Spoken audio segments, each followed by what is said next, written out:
Vous écoutez un message enregistré à l'église CVV Paris. Pour plus d'informations, visitez notre site internet cvvparis.fr. Écoutez, j'ai des amis en ce moment qui construisent une maison.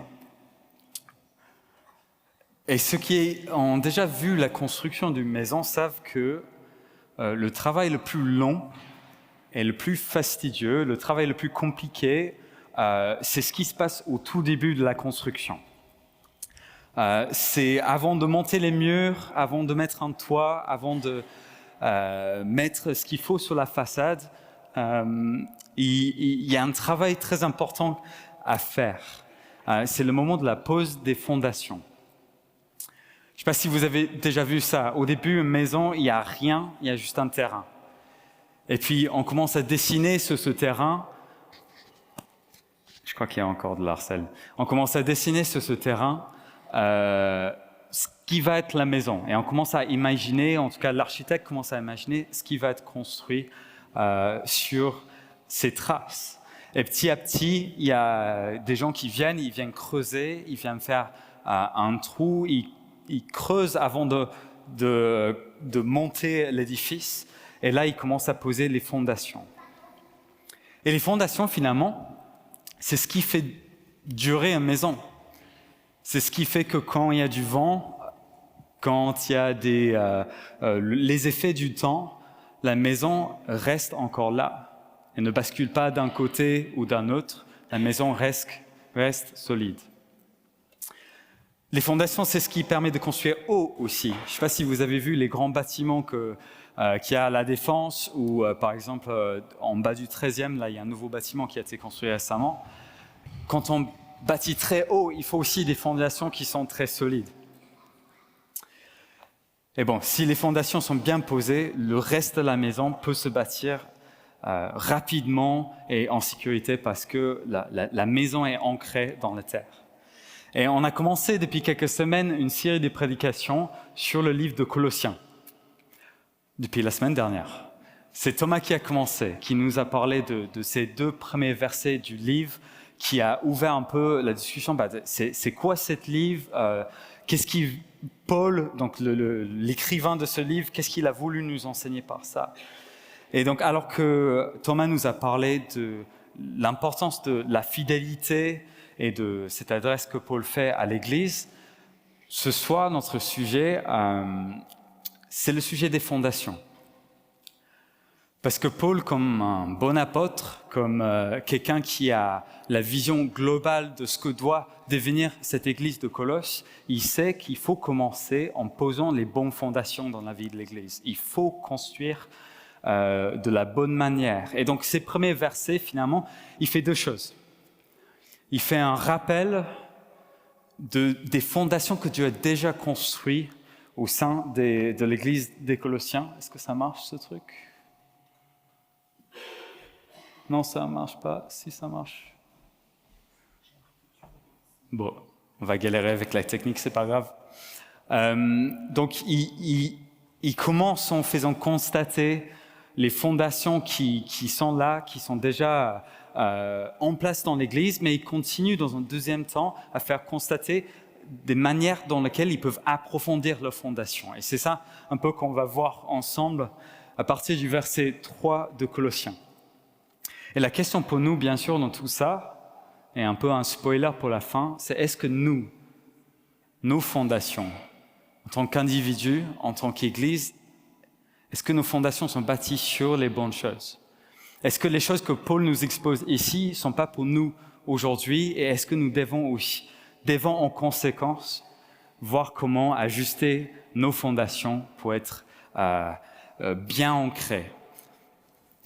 Voilà ce qu'on va découvrir ensemble. Donc, je vais lire à partir donc, de ces versets en Colossiens 1, versets 3 à 12.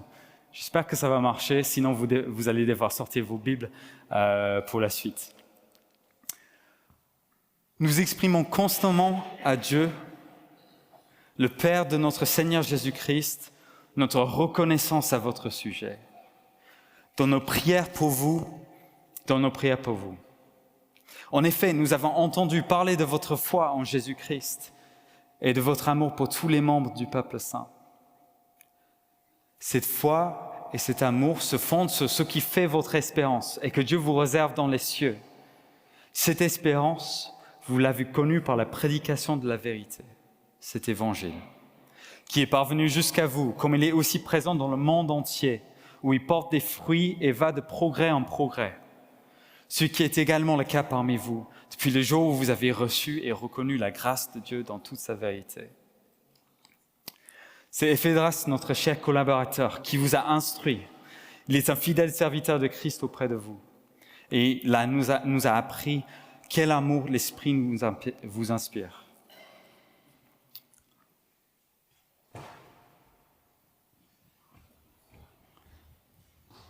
Et aussi, depuis le jour où nous avons entendu parler de vous, nous aussi, nous ne cessons de prier Dieu pour vous. Nous lui demandons qu'il vous fasse connaître pleinement sa volonté, en vous donnant par le Saint-Esprit une entière sagesse et un parfait discernement. Ainsi, vous pourrez avoir une conduite digne du Seigneur et qui lui plaise à tous égards, car vous porterez comme fruit toutes sortes d'œuvres bonnes et vous ferez des progrès dans la connaissance de Dieu. Là, il manque la dernière partie, mais je vais vous le lire. Dieu vous fortifiera pleinement à la mesure de sa puissance glorieuse, pour que vous puissiez tout supporter et persévérer jusqu'au bout, et c'est là avec joie. Vous exprimerez votre reconnaissance au Père qui vous a rendu capable d'avoir part à l'héritage qu'il réserve dans la lumière aux membres de son peuple saint. Et Père, juste avant qu'on découvre un peu ce qu'il y a dans ces versets, on veut juste te demander que tu viennes nous enseigner. Saint-Esprit, que tu sois notre enseignant ce soir. Que là où il y a des choses à retenir de ta part, que tu puisses nous permettre de retenir ce qu'il y a à retenir. Et là où il y a des choses dans lesquelles nous pouvons grandir et évoluer dans notre compréhension de ton plan, que tu puisses nous les révéler, Père. Merci pour ta présence qui est là avec nous. Merci parce que tu parles à chacun alors que nous allons parler. Amen. Amen. Alors, Adé, tu veux bien bouger les slides pour moi? Tu peux mettre la première partie des versets. Donc ça, voilà, parfait. Merci Adé. Qu'est-ce qui est digne de louange dans une église? Qu'est-ce qui est digne de reconnaissance? Pourquoi est-ce que Paul exprime autant de reconnaissance par rapport à l'église de Colosse? Pourquoi est-ce qu'il est si content de ce qui se passe là-bas? Autre question, qu'est-ce que le Seigneur cherche dans une église? Qu'est-ce que Jésus chercherait, et s'il venait aujourd'hui, qu'est-ce qu'il chercherait dans l'église CVV? Quelles sont les choses qu'il chercherait s'il venait parmi nous? Paul, il nous donne 3 axes un peu pour comprendre ce que le Seigneur attend de nous. 3 choses fondationnelles, 3 choses de base qu'il cherche dans une église. C'est ces 3 choses, la foi, l'amour et l'espérance. Et c'est le prédicateur Spurgeon qui dit que ce sont ces 3 grâces qui devraient toujours être visibles dans la vie du croyant. La foi, l'amour et l'espérance. Que quand on voit un chrétien, on dit « Waouh, cette personne a de la foi, a de l'amour et a de l'espérance. » C'est ce qui doit nous caractériser en tant que croyants. Et que ça se voit quand nous nous interrogeons intérieurement dans notre vie interne et quand le monde extérieur nous voit. Ce sont les 3 choses que Paul y cherche dans l'église de Colosse. Et c'est intéressant parce que la foi, l'amour et l'espérance, ce ne sont pas des choses qui sont exclusives aux chrétiens. Ce ne sont pas des choses qu'on retrouve que parmi ceux qui croient en Jésus-Christ. Laisse-moi vous donner quelques idées. Le monde aussi, et quand je dis le monde, je parle à l'ensemble de personnes qui ne croient pas en Jésus-Christ. Ils peuvent faire preuve d'une sorte de foi. Ils vont croire et espérer dans certaines choses. Donc par exemple, je crois dans un meilleur avenir pour moi et ma famille. J'ai de la foi dans cet meilleur avenir pour moi, ma famille. Ou par exemple, je crois ou j'espère dans la réussite d'une parti politique. Si machin vient au pouvoir, donc se passera ça. On a une sorte de foi dans ça. Ou par exemple, le monde peut avoir de la foi dans le fait, dans des théories scientifiques par exemple. C'est que X chose nous montre cela, et donc je crois que cela est vrai. On retrouve une sorte de foi dans le monde. Et c'est le même pour l'amour aussi. Le monde n'est pas vide de toutes sortes d'amour.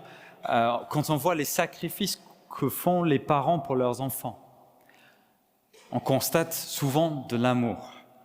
Quand on voit des gens qui donnent de leur temps pour aider les plus démunis, on voit de l'amour, on voit une sorte de altruisme chez les gens dans ce cas. Quand on voit quelqu'un qui aime quelqu'un malgré ses défauts, on constate aussi de l'amour, n'est-ce pas? Le monde n'est pas vide d'amour. Et c'est pareil pour l'espérance aussi. Alors, il y en a peut-être qui espèrent dans la prime du mois de mars. Okay, pas grand monde apparemment. Il y en a qui espèrent dans la prime du mois de mars, avril, mai. Il y en a qui espèrent aussi qu'à Noël, il neige. Peut-être c'est un truc anglais, ou peut-être c'est un truc français aussi, mais il y en a qui espèrent dans ça. Mais il y a d'autres qui ont des espérances qui vont un peu plus loin que ça. Par exemple, l'espérance d'avoir une belle retraite. Pouvoir habiter là où il fait beau, dans une jolie maison avec une piscine, par exemple. Ça pourrait être le cas pour certains. Où on espère être reconnu pour nos efforts, que les gens voient à quel point on a bien travaillé, à quel point on s'est donné de nous-mêmes. Le monde espère dans des choses aussi. Et donc le monde n'est pas vide de foi, n'est pas vide d'amour, n'est pas vide d'espérance. Et donc qu'est-ce qui différencie finalement le chrétien du monde? Pourquoi est-ce que la foi, l'amour et l'espérance doivent se trouver dans une église? Et pourquoi est-ce que Paul il exprime tellement de reconnaissance à Dieu pour la foi, l'amour et l'espérance qu'il voit chez les Colossiens? C'est parce que, en fait, notre foi, notre amour et notre espérance ne se fondent pas sur les mêmes choses que le monde, ne trouvent pas sa racine dans le même endroit, ne se bâtit pas sur la même fondation.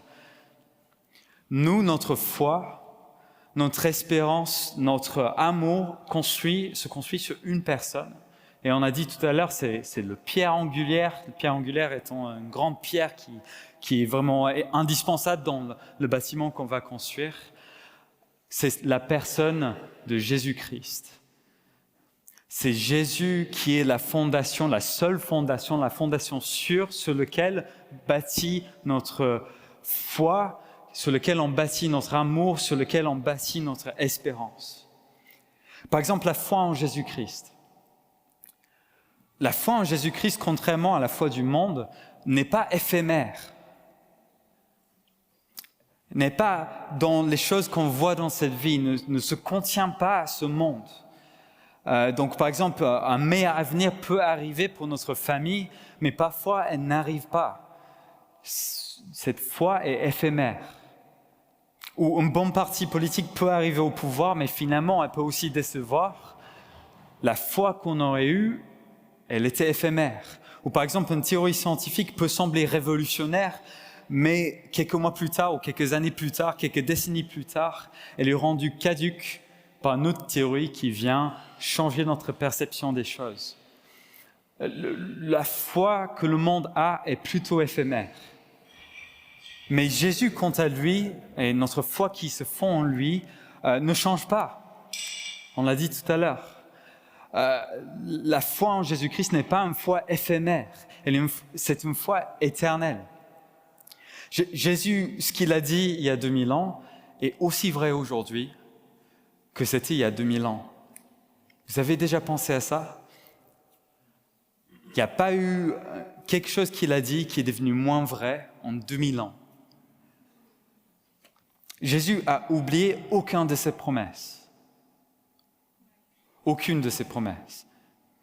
Les promesses que lui, il aurait fait, les promesses que le Père aurait fait des centaines d'années avant lui, il en a oublié aucune. Je crois que c'est ça. Son caractère n'a pas changé. Dieu reste inchangé. Et ça, avant le début des temps, et ce sera le cas pour toute l'éternité. Dieu n'est pas éphémère, Dieu est éternel. Il a toujours été là, il sera toujours là. La bonté de Dieu n'est jamais épuisée. La bonté que Jésus nous montre n'est jamais épuisée. Et donc son salut, son pardon pour toutes nos fautes, ça reste ouvert pour chacun, peu importe la taille de nos erreurs. Et ça, c'était aussi vrai il y a 2000 ans quand Jésus a fait son ministère sur la terre qu'aujourd'hui, alors que nous découvrons ce qu'il a dit pour nous. Donc il est le roc sur lequel nous devons bâtir notre maison. C'est lui la fondation. Sa vérité est notre appui. Et c'est ça que Paul veut dans sa construction de l'édifice. Notre foi n'est pas dans une chose éphémère. Notre foi est sur la personne éternelle de Jésus-Christ. Et c'est pour ça que notre foi n'est pas en vain, mais notre foi peut être sûre, certain, peut être construite, parce qu'elle se construit sur Jésus. Notre amour aussi. Le monde aime. Le monde n'est pas vide d'amour, ok?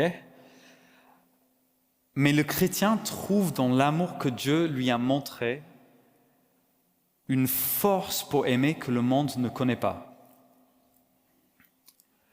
Par exemple, nous apprenons à aimer sans attendre un retour. Ça peut sembler évident, mais souvent, quand on fait des actes d'amour, on a une petite attente. On a une attente que la personne soit reconnaissante, on a une attente que la personne aussi exprime de l'amour et toutes ces choses-là. Mais l'amour de Dieu, en fait, est complètement sans condition. Et alors que nous nous attachons de plus en plus à lui, notre amour aussi devient de plus en plus sans condition. C'est pour ça qu'on peut aimer même nos ennemis. Quelqu'un qui nous haït, quelqu'un qui nous fait du mal, quelqu'un qui nous blesse, le chrétien trouve une force dans l'amour que Dieu lui montre pour pardonner et même pour aimer cette personne-là. Quand quelqu'un nous fait du tort, quand quelqu'un nous blesse, parce que, alors qu'on était ennemis de Dieu, Dieu est venu à notre rencontre et nous a pardonné, combien de plus nous, aujourd'hui, en tant que chrétiens, nous devons apprendre et nous apprenons à pardonner ceux qui nous offensent à nous aussi. Dieu nous a tellement... son pardon est tellement grand, tellement immense envers nous. Et donc nous aussi, nous pardonnons les gens qui nous font du tort. L'amour du chrétien n'est pas comme celui du monde, parce qu'il se fonde sur le rocher qui est Jésus-Christ. Notre amour devient désintéressé, prêt à faire des sacrifices. L'amour du chrétien se fonde sur Jésus. Elle est différente de l'amour du monde. Et Paul veut montrer à l'église de Colosse ici que la foi en Jésus, l'amour aussi qu'il nous enseigne, ce sont des bonnes fondations. Ce sont des preuves, en tout cas, du fait que la fondation de Jésus est bien présente dans l'Église, qu'on constate la foi, qu'on constate l'amour. Mais je trouve l'emphase sur l'espérance dans ces versets assez étonnant. Si on revient au texte, c'est écrit « Cette foi et cet amour se fondent sur ce qui fait votre espérance et que Dieu vous réserve dans les cieux. » Okay. La traduction Second 21 le dit un peu autrement. Il dit, donc en parlant de l'amour et la foi, il dit qu'on les a à cause de l'espérance qui nous est réservée au ciel. À cause de l'espérance qui nous est réservée dans le ciel. Quelle est cette espérance qui nous est réservée dans le ciel? C'est quoi, en fait, le fait d'espérer dans ça? Qu'est-ce qui nous attend dans le ciel? Qu'est-ce qui est réservé pour le croyant au ciel?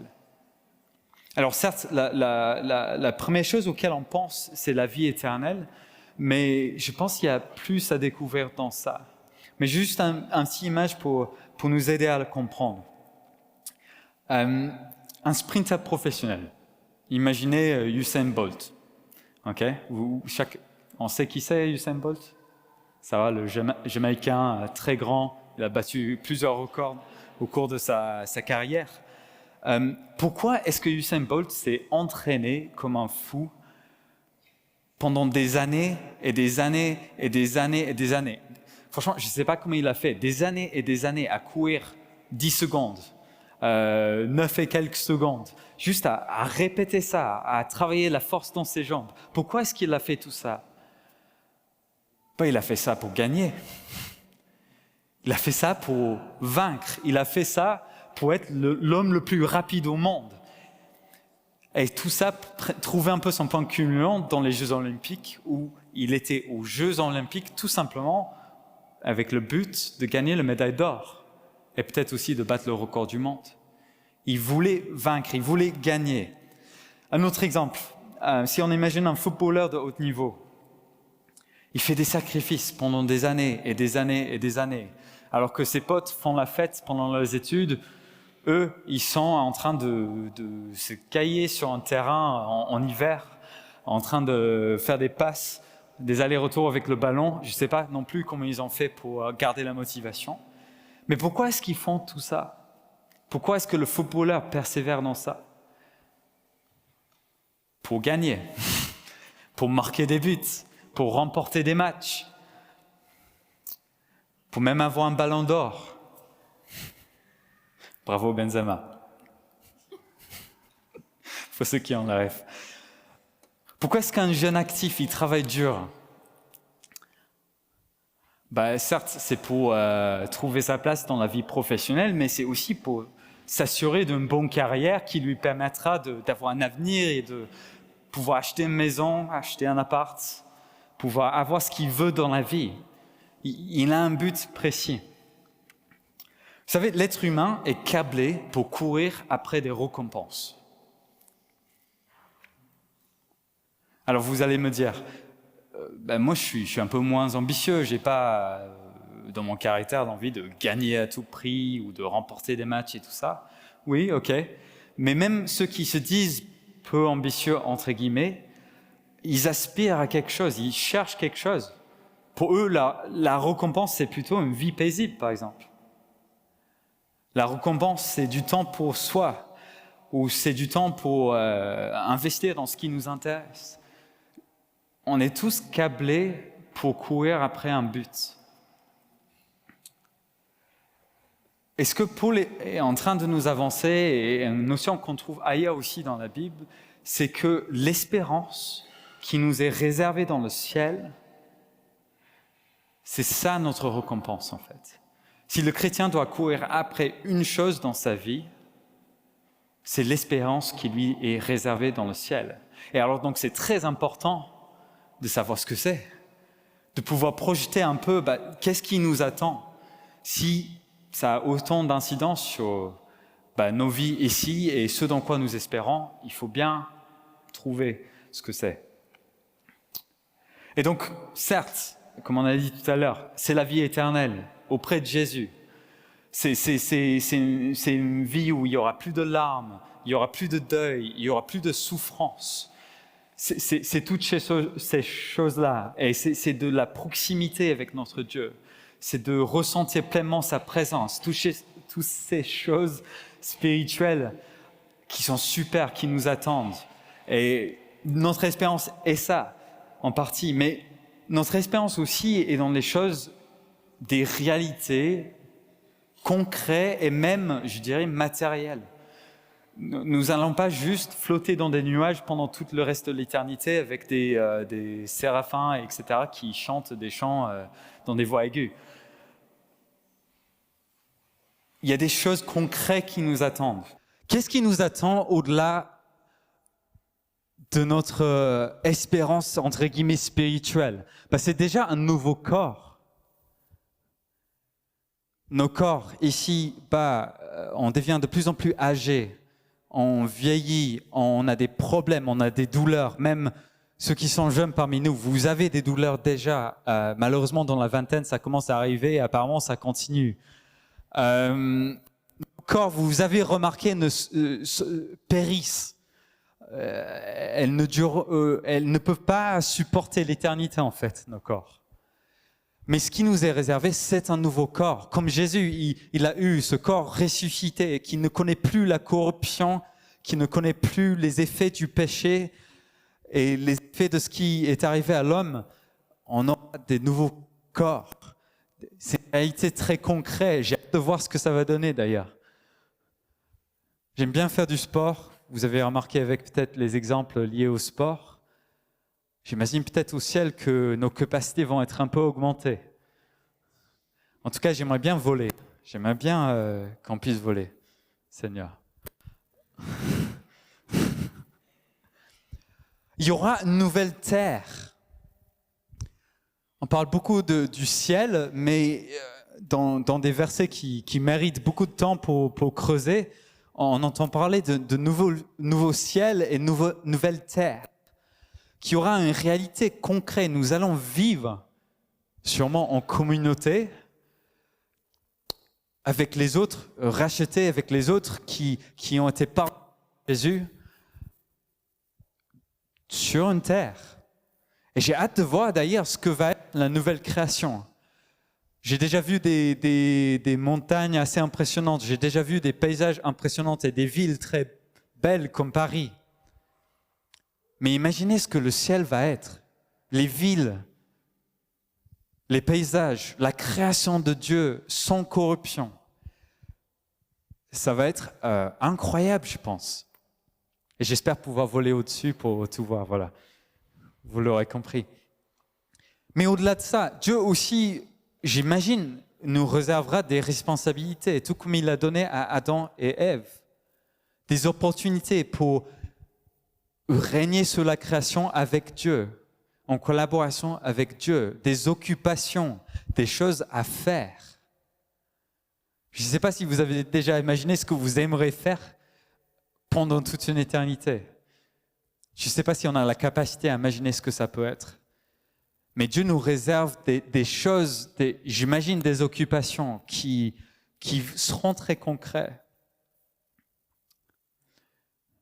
Et ce qui est fou dans tout ça, c'est que dans ce qui est réservé pour nous au ciel, Dieu veut augmenter ce qui nous est réservé comme récompense pour notre fidélité, pour notre conduite, pour la manière que nous vivons, qui est donc digne de son appel.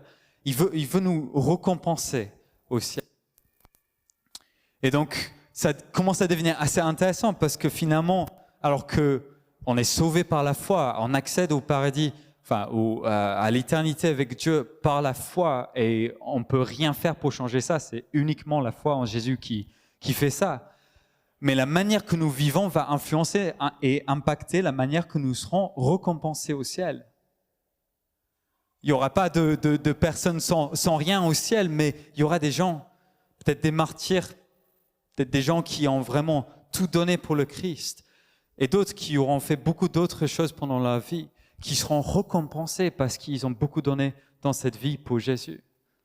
Et Paul, quand il parle de l'espérance qui nous est réservée dans le ciel, j'imagine qu'il si notion de courir vers le but, d'atteindre le prix, de courir vers quelque chose et d'être motivé par quelque chose qui n'est pas sur cette terre, mais qui nous attend au-delà de cette vie ici. Et Paul, je pense, était beaucoup motivé par ça. Mais il y a peut-être des gens aussi qui se disent, alors que je suis en train de dire ça, que l'idée que Dieu récompenserait certains plus que d'autres, ça a l'air un peu perturbant comme idée. Est-ce qu'on n'est pas tous égaux? Est-ce que voilà, toutes sortes de questions. Et j'ai juste envie de vous montrer 3 exemples qui vous illustrent un peu comment Dieu choisit de bénir en fonction souvent de ce que nous réalisons dans cette vie. Donc, premier exemple, c'est si on regarde Abraham. Et c'est pour une raison bien spécifique que je cite cet exemple, mais vous allez voir. Dieu a choisi de bénir Abraham, donc le père de la foi, ouais, avec énormément de richesses. Abraham était un homme à la fin de sa vie qui était très très riche. Bon, à cette époque-là, ça se comptait en bétail, ça se comptait en serviteurs. Aujourd'hui, c'est peut-être une maison à Versailles avec une porte et je ne sais pas ce que vous imaginez. Bon, chacun a un peu sa définition, mais Abraham était un homme qui était très béni par Dieu. Et ce que ça me montre déjà, c'est que Dieu aime bénir, en fait. Dieu aime pouvoir, et c'est pas juste que nous puissions exister. Parfois, Dieu il bénit bien au-delà de ce qui est nécessaire pour exister. Et donc, si c'était vrai pour Abraham, combien de plus ça pourrait être vrai dans l'éternité? Un deuxième exemple. Cet été, j'ai eu la chance de visiter le mont Nebo. Hey. Je ne sais pas si vous voyez où c'est. C'est dans la Jordanie. Et c'est l'endroit où Dieu aurait montré à Moïse, qui aurait montré à Moïse la terre promise.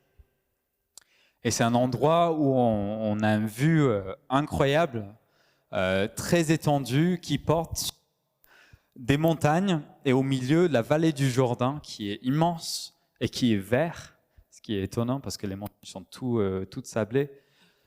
Et on voit aussi sur les collines Jérusalem, enfin le Jérusalem actuel, on voit en bas Jéricho, toute une étendue de terre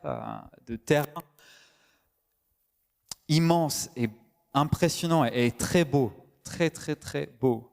Et ça m'a fait beaucoup réfléchir pendant cet été sur ces versets en Matthieu. Où c'est écrit « Heureux ceux qui sont doux, car Dieu leur donnera la terre en héritage. »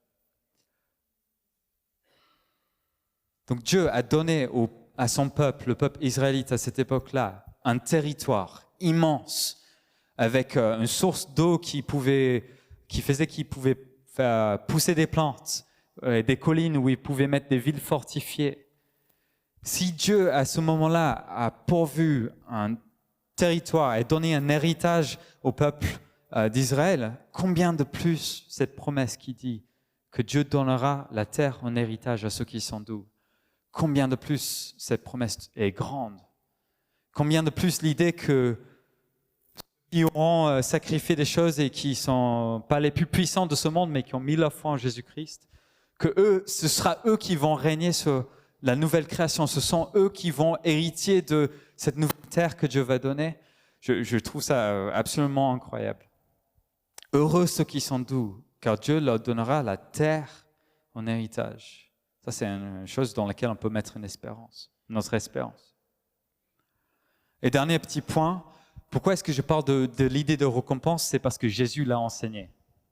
Et il n'y a rien de mieux d'aller voir directement chez lui. Il dit en Matthieu 6, 19, « Ne vous amassez pas des richesses sur la terre, où elles sont à la merci de la rouille, des mythes qui rongent ou des cambrioleurs qui percent les murs pour voler. Amassez-vous plutôt des trésors dans le ciel, où il n'y a ni rouille, ni mythes qui rongent, ni cambrioleurs qui percent les murs pour voler, car là où est ton trésor, là sera aussi ton cœur. » Et ce que je trouve très intéressant dans ces versets, c'est qu'il ne dit pas « il ne faut pas amasser des trésors ». Il dit juste « ne les amassez pas dans le mauvais endroit ». Vous avez remarqué ça? C'est ne vous amassez pas des richesses sur la terre, ok? Et plus tard, amassez-vous plutôt des trésors dans le ciel. En fait, il est juste en train de nous dire qu'on amasse les trésors dans le mauvais endroit. On cherche des récompenses dans le mauvais endroit. La belle maison, la voiture, les subventions, la retraite, etc., etc., etc. C'est pas là où Dieu nous demande de mettre notre espérance. Et si notre cœur est porté sur ces choses, nos cœurs sont portés sur quelque chose d'éphémère, quelque chose de périssable. Mais si nous mettons notre cœur sur les choses qui sont d'en haut, dans ce qui nous attend, l'espérance qui nous attend, C'est une bonne fondation qui est posée dans nos vies. La foi, l'amour, l'espérance, ce sont des bonnes fondations quand elles sont fondées sur Jésus-Christ et sur son enseignement. Et Paul il continue dans ces versets, il parle de l'évangile qui va de progrès en progrès, il parle de Ephadras, il encourage Tom en disant que c'est un fidèle serviteur de Dieu, il continue et on arrive au verset 9 et 10. Et c'est là où on retrouve quelques clés, où, alors qu'avant on parlait de choses que Paul constatait déjà dans la vie des croyants de Colosse, là on trouve quelques clés pour les aider à aller plus loin. Et j'espère que ça va nous aider aussi à aller plus loin. Donc si on peut avoir les versets 9 à 10, merci Adé. Voilà. Aussi, depuis le jour où nous parlons de vous, nous aussi, nous ne cessons de prier Dieu pour vous. Nous lui demandons qu'il vous fasse connaître pleinement sa volonté, en vous donnant par le Saint-Esprit une entière sagesse et un parfait discernement. Ainsi, vous pourrez avoir une conduite digne du Seigneur et qui lui plaise à tous égards, car vous porterez comme fruit toutes sortes d'œuvres bonnes et vous ferez des progrès dans la connaissance de Dieu. Pour aller plus loin, on a besoin de la sagesse et du discernement par le Saint-Esprit pour connaître pleinement la volonté de Dieu. Peut-être pour vous, ça vous aussi vous fait tourner le cerveau un tout petit peu. Je vais essayer de rendre ça un peu simple parce que ce ne sont pas forcément des versets qui sont simples à comprendre au premier vue. Et la première chose, je pense qu'il y a à constater, c'est qu'il y a souvent pas mal de confusion autour de ce que c'est la volonté de Dieu pour nous. Est-ce que vous avez déjà remarqué ça? De la confusion. Qu'est-ce que Dieu veut? Je ne sais pas ce que Dieu veut. Je ne sais pas quel est mon appel. Je ne sais pas. Il y a souvent beaucoup de confusion autour de la volonté de Dieu. Et si, on est plutôt du côté charismatique des choses, c'est-à-dire des gens qui croient que Dieu parle encore aujourd'hui, on peut imaginer qu'il s'agit donc la volonté de Dieu, c'est savoir exactement si je dois prendre ce job à Paris ou celui-là, ou si je dois vivre à Paris ou vivre ailleurs. On croit que la volonté de Dieu, ça serait de savoir s'il veut que je me marie ou pas. On pense à toutes ces choses-là, mais là, c'est pas pleinement ce que Paul est en train de dire ici. Et c'est pas pleinement ça sur lequel il veut attirer notre attention. Ces choses dont je viens de parler, c'est de la volonté de Dieu dite spécifique.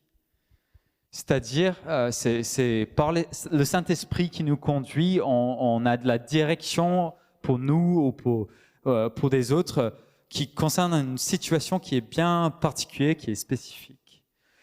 Mais je pense que dont Paul parle ici, la volonté de Dieu dont il parle, c'est surtout qu'on appelle la volonté universelle de Dieu. Qu'est-ce que ça peut bien vouloir dire, universelle de Dieu? Je pense qu'on peut le définir assez simplement sur, en fait, la volonté de Dieu pour tous les croyants. Okay? Donc, par exemple, peut-être que Dieu va te demander un jour de déménager ailleurs. Un jour. Mais ça ne change pas le fait que sa volonté pour toi et pour les autres, et que peu importe où tu habites, tu sois la lumière du monde. Que tu sois la lumière du monde. Qu'avec le reste des croyants du monde, vous vous portez comme le sel de la terre. Que vous ayez cette mentalité missionnaire où vous voulez briller pour Jésus, où vous voulez faire la différence pour Jésus. C'est un appel, ou la volonté de Dieu plus dite universelle. C'est pour nous tous. C'est pas une personne qui a l'appel d'être lumière du monde et l'autre qui ne l'a pas. C'est pour tous. Et c'est de ça dont Paul parle, je pense, ici.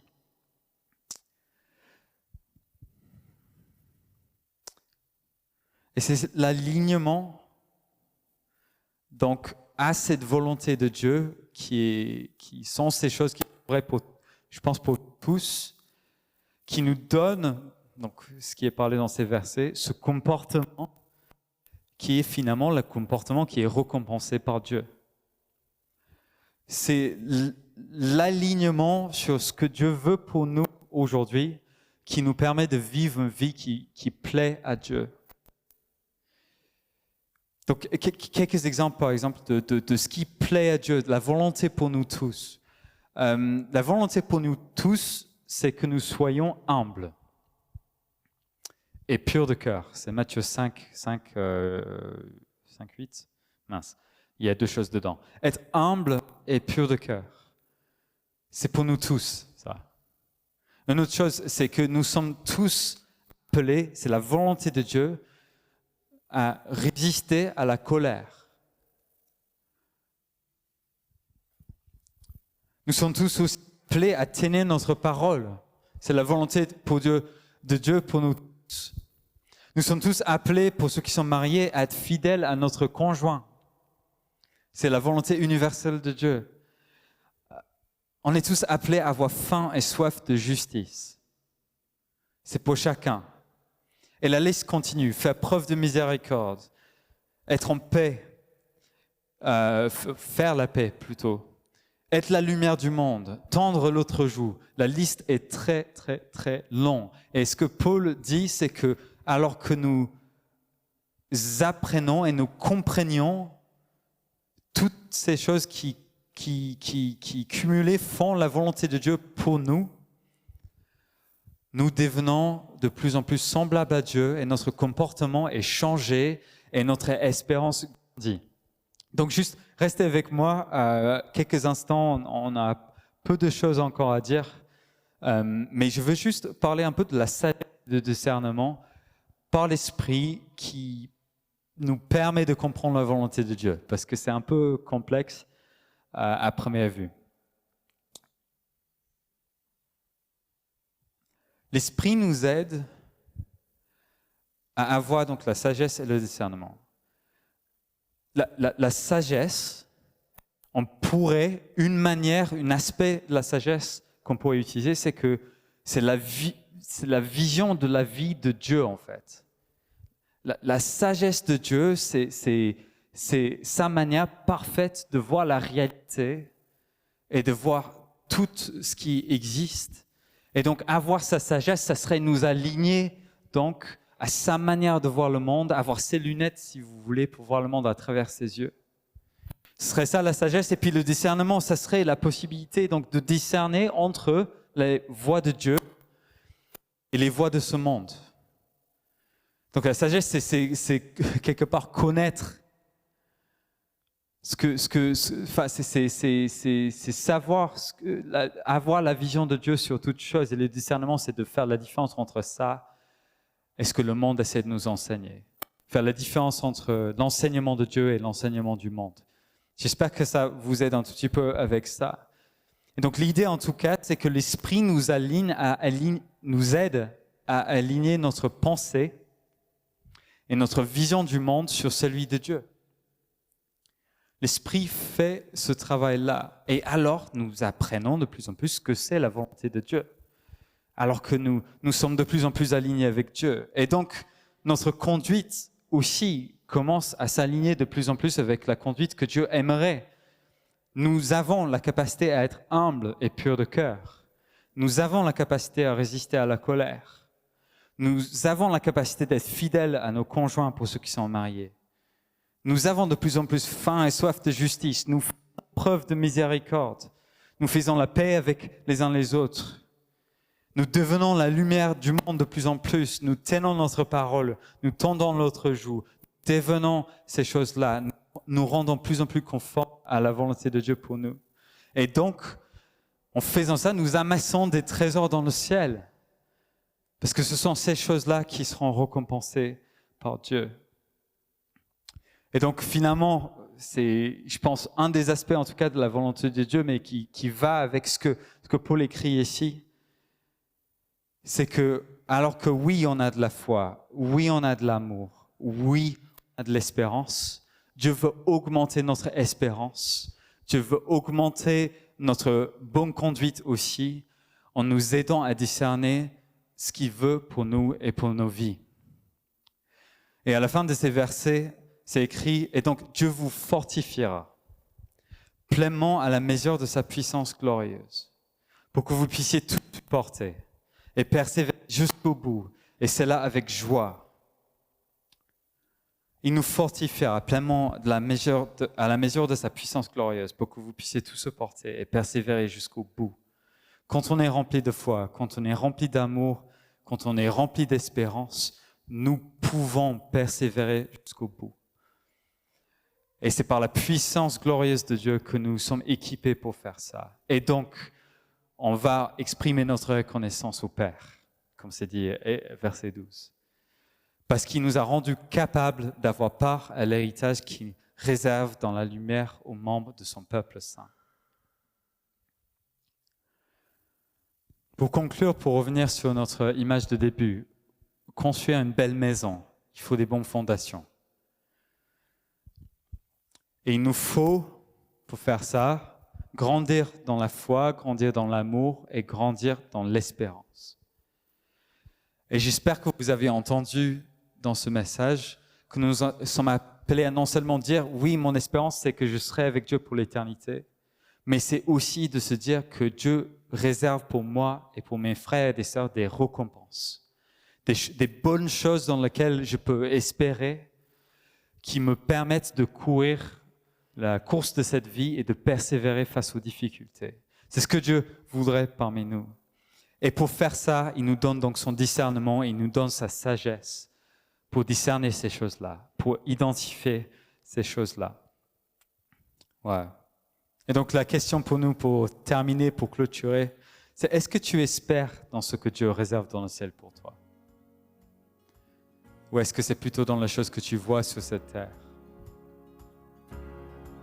Est-ce que ton espérance est portée sur ces choses éternelles?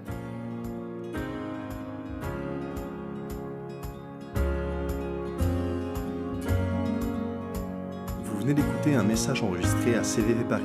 Pour plus d'informations, visitez notre site internet cvvparis.fr.